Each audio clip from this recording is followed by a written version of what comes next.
What's up, everybody? Azario here for a uh, an Xbox One update of sorts, and I feel like this was important. This one was important because they announced on Xbox.com that some changes will be coming to the Xbox One. Now, I don't usually do videos like this. I mean, I did my E3 reactions, what have you, and you know that was pretty much as far as I took it. But these are some like important changes, and I feel like I should start.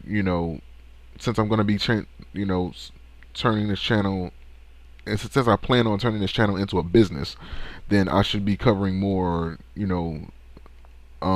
more gaming news media and things like that.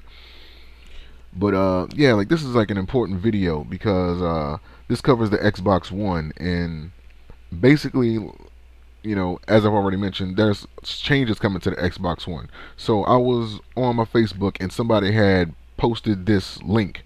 So I looked at it and I read it, and I think this will be some interesting things. So as you can see up here, Feedback Matters update on the Xbox One by Don Matrick, President Interactive Entertainment Business for Microsoft. And these are some of the changes that I think you guys are going to like. So down here it says, last week at E3, the excitement, creativity, and future of our industry was on display for a global audience. For us, the future comes in the form of Xbox One, a system designed to best place to play games, a system to be the best place to play games this year and for many years to come.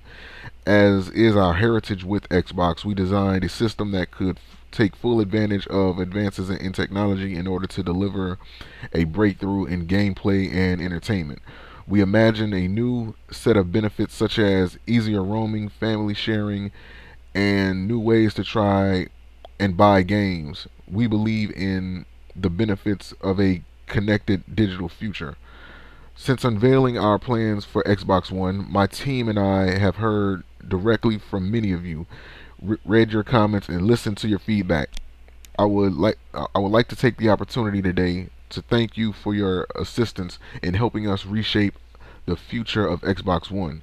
You told us how much you love flexibility you have today with games delivered on disc. The ability to lend, share, and resell these games at your discretion is of incredible importance to you. Also, important to you is the freedom to play offline for any length of time, anywhere in the world. So today I'm announcing the following changes to Xbox One and how you can play, share, lend, and resell your games exactly as you do today on the Xbox 360. Here's what that means. An internet connection will not be required to play offline Xbox One games. After one after a one-time system setup with a new Xbox One, you can play any disc-based game without ever connecting online again. There is no 24-hour connection requirement, and you can take your Xbox One anywhere you want and play your games just like an Xbox 360. Trade in, lend, resell, gift, and rent disc-based games just like you do today. There will be no limitations to using and sharing games. It will work just as it does today on Xbox 360. In addition to buying a disc from a retailer, you can also download games from Xbox Live on their release. If you choose to download your games, you will be able to play them offline just like you do today. Xbox One games will be playable on any Xbox One console. There will be no regional restrictions. These changes will impact some of the scenarios we previously announced for Xbox One. The sharing of games will work as it does today. You will simply share the disc. Downloaded titles cannot be shared or resold. Duh. Also, similar similar to today, playing disc-based games will require that the disc be in the tray. No shit. Uh, we appreciate your passion, support, and willingness to challenge the assumptions of digital licensing and connectivity. While we believe that the majority of the people will play games online and access the cloud for both games and entertainment, we will give consumers the choice of both physical and digital content. We have listened and we have heard loud and clear from your feedback that you want the best of both worlds. Thank you again for your candid feedback. Our team remains committed to listening, taking feedback, and delivering a great product for you later this year. So this is big. This is big. You know, um, for them to take something that they pretty much had like a fucking chokehold on, and they're finally deciding to loosen their grip. So this is much kudos to you, Microsoft, for deciding to do this. First off, some of the things that were said down here, it kind of caught me. Um, First off, just like right here, like when he says that that you won't be able to share your uh digital downloads. I'm like, dude, no shit, because how the hell are you supposed to share a digital download anyway? I mean, is there some way for you to just take the file and um, like send it via Xbox One email or whatever to another Xbox? I mean, what I'm saying, like that was kind of what I'm saying, like pointless to say whatever. And also mentioning that the disc-based games will require that the disc be in the tray. I mean, no shit. I mean, I don't know exactly, like where else that disc will go in order for you to play the game. So yeah, so that was just two little mindless, meaningless things. But yeah, it's good that they finally listen. Like they loosen up their grip on the uh, um, DRM policies. So I'm guessing that they seen the sales for um, uh, the Xbox One pre-orders to the um, PlayStation 4 pre-orders somehow, and they just decided that they were getting their asses kicked and they needed to make some damn changes. Otherwise, whatever little bit of like leniency they had in this console war, in this console war, would pretty much be up come November. I mean, like, let's just be honest. Outside of the hardcore fanboys that just wanted to remain loyal to the Xbox One, like regardless of how ridiculous these policies were, uh, um, in between those guys, the people that play games for a living on YouTube or like Twitch, and to like various other occupations that pretty much requires for you to buy, like multiple game systems, and what I'm saying, like just things like that. They wasn't going to win this console war, so like war by any means. Um, like I said, like they must have seen those PlayStation 4 pre-orders, or they must have got told, you know, about the PlayStation 4 pre-orders.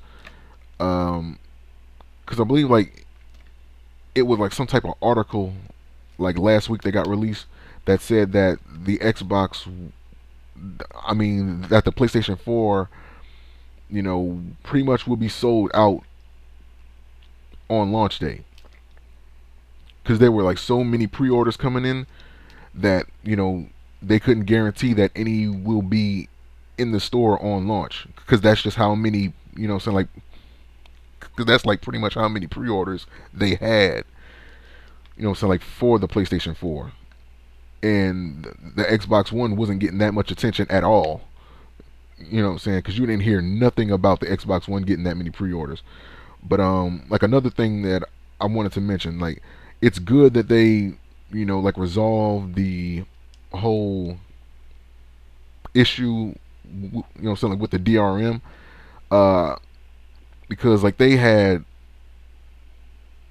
something like scored some negative points. Because for starters,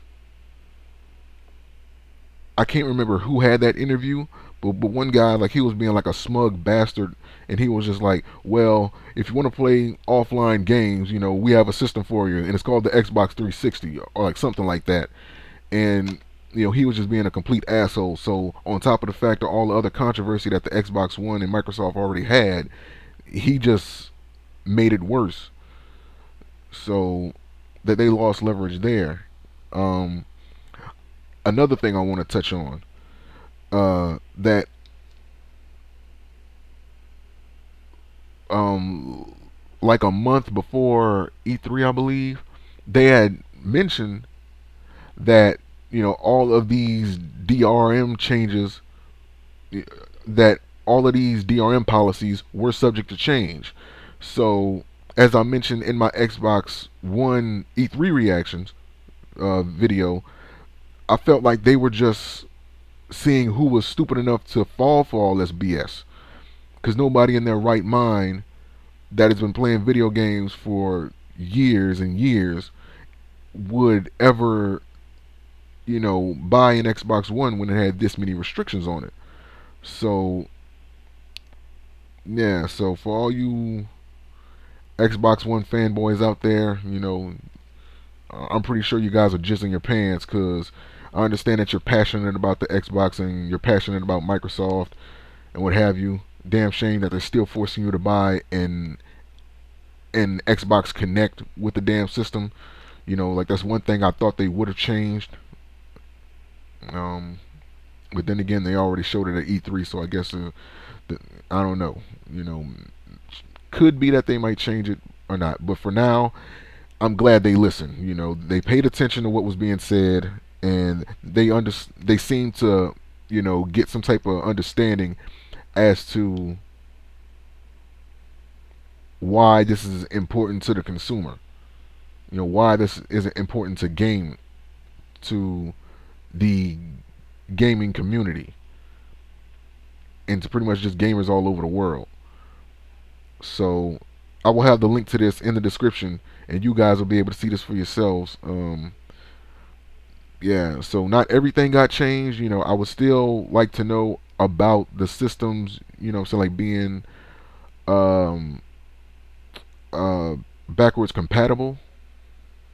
You know, I would have, I would, have liked to seen, what I'm saying, because it's rumors that they aren't, but they haven't came out and said anything, what I'm saying, uh, to my knowledge on it.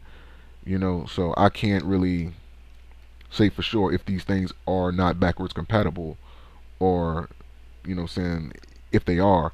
But yeah, so outside of the backwards compatibility and them forcing you to buy a mandatory Xbox Connect with the system, um, and the fact that the damn thing still is going to be spying on you, like, there's still some negatives with this, so like with this damn thing. But for the most part, those changes are very much, saying, appreciated. They're very much appreciated, because for you to have to come back and mandatorily, play your damn system, or like just, have your system turned on so you can connect to the internet, that was stupid to begin with. I mean, yeah, but I'm gonna end the video here. Like I said, the link to this is going to be in the description. You guys can check it out, and I will see you guys next time. So until then, peace.